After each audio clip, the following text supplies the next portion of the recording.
Hi, I'm Tim. Join me in this video as we discuss a field report from France of a RC modeler flying with remote ID broadcast module. Let's get to it.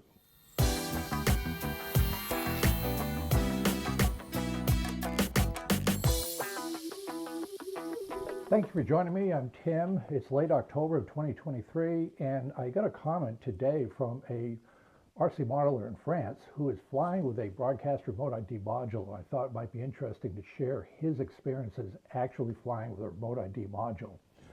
As a very quick recap, after March 16th, 2024, all RC aircraft flying, drones, fixed wings, and helicopters must be equipped with remote ID.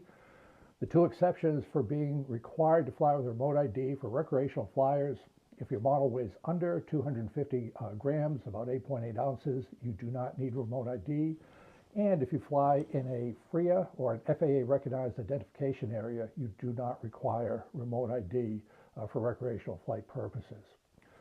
So there's a lot of discussion on remote ID, the regulation, how it impacts people. Why don't we hear from this modeler in France about his experiences flying with it. By the way, if you've never been to France, I cannot recommend it highly enough. Beautiful country, beautiful people.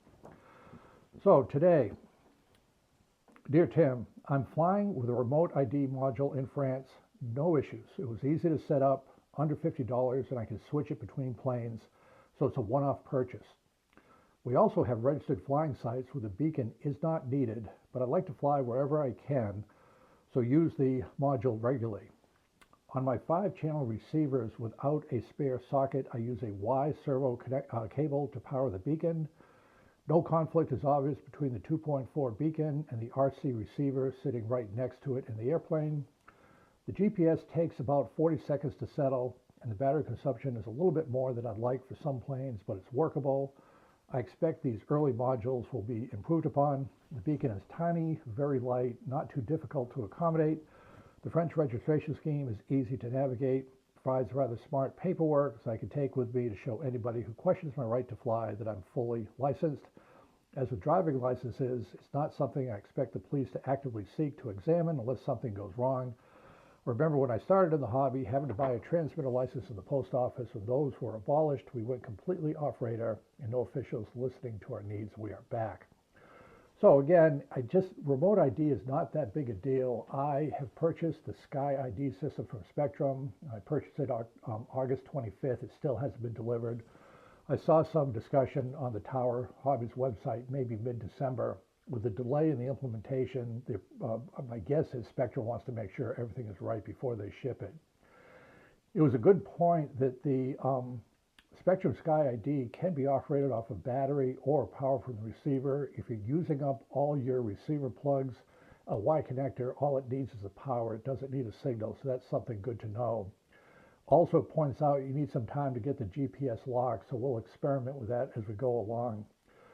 So it's something different. It's something that we have to do after March 16th of next year, but it looks like it's workable, and the technology is going to improve.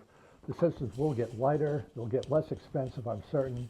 I do foresee the day at some point remote ID will be incorporated in a regular RC receiver. A final note, there's two types of remote ID. There's standard and broadcast remote ID. Standard is installed in the factory just for drones. I'm not aware of a single fixed wing airplane that has any sort of remote ID built into the system as it's delivered.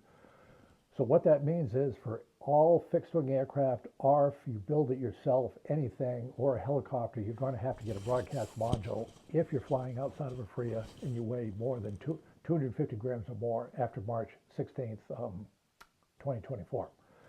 So thank you for tuning in, and I look forward to further conversations on remote ID. Take care.